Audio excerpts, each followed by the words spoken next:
Welcome back. Got about 5 minutes left in show. Have to apologize to Will in McKees Rocks. He called in the last segment. They could hear him in the control room, but Colin and I could not hear Will. So, Will, we're sorry. We don't know what went wrong. A little bit of a technical issue there. So, sorry we missed your call. If anything, give us a call back tomorrow. We'll talk about it again tomorrow. Sounds like you had a pretty good question. But we will try one more call before we wrap up here. Josh Taylor, Colin Dunlap, and Rich in Brentwood joins us. Rich, you're on the Nightly Sports Call. Hey guys, thanks for taking my call. Appreciate you. I just wanted to get your thoughts on Omar Khan, the way he's built this team up in just seemingly 1 year. And I know it's just preseason and all, but it seems to be a great job that he's been doing, bringing in, bolstering the different lines and things like that. And if it almost wasn't for him, everybody was jumping on getting rid of Matt Canada, and I think it may have been more personnel than it was the offensive coordinator here, and just your thoughts on that dynamic and how that's working, and that's about it. Rich, appreciate the call. That's kind of how I felt about it. And Colin and I talked about this at the top of the show. I think the reason why this offense looks a lot better is because of that offensive line.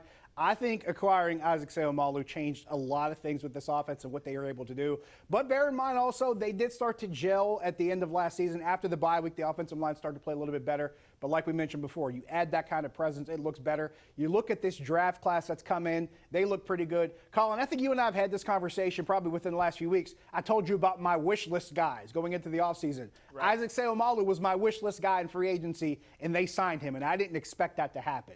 Broderick Jones was my wish list guy as far as the first-round pick, and they traded up and got him.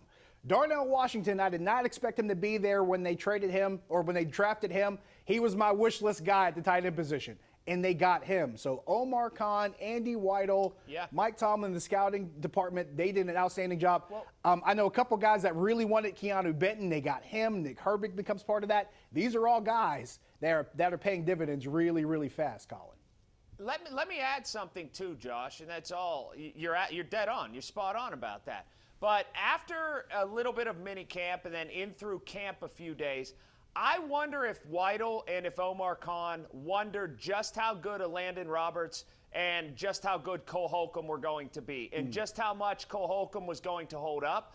So to go out and get Quan Alexander in midstream, the old Mike Tomlin hop on a moving train situation, I think that that's a move, too, that is very emblematic of this regime, that I don't know if Kevin Colbert would have done that.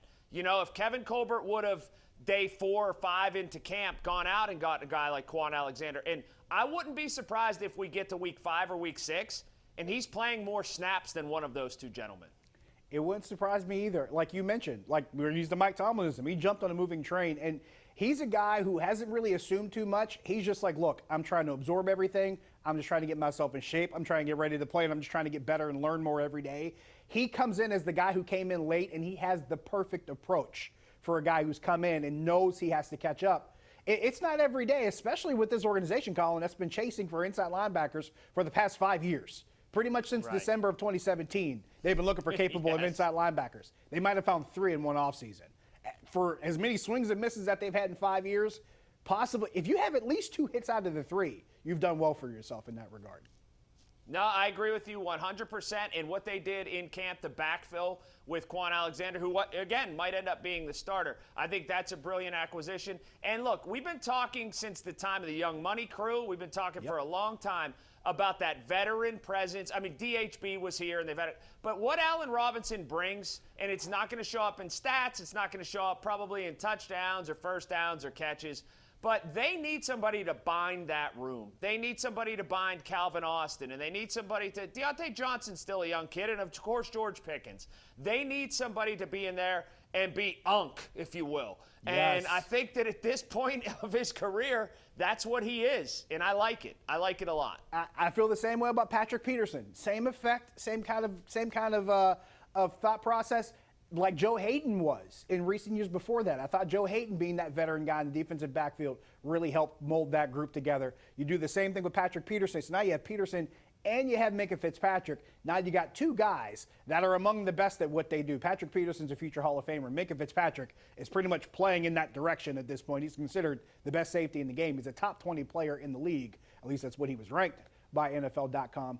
You get that kind of group together, and now you're looking at a good young nucleus, but veteran guys that can help get them maybe over the hump and get to that next level. We are out of time. Colin Dunlap, always good having you on the show. Appreciate you being here. For Colin Dunlap, for our producer Jeremiah Miller, and our team here at KDKA in Pittsburgh CW, I'm Josh Taylor. Thanks for watching. Thanks for your calls. Thanks for your tweets. It's you guys that make this show great, and we're here for you 7 nights a week on the Ireland Contracted Nightly Sports Call. See you tomorrow.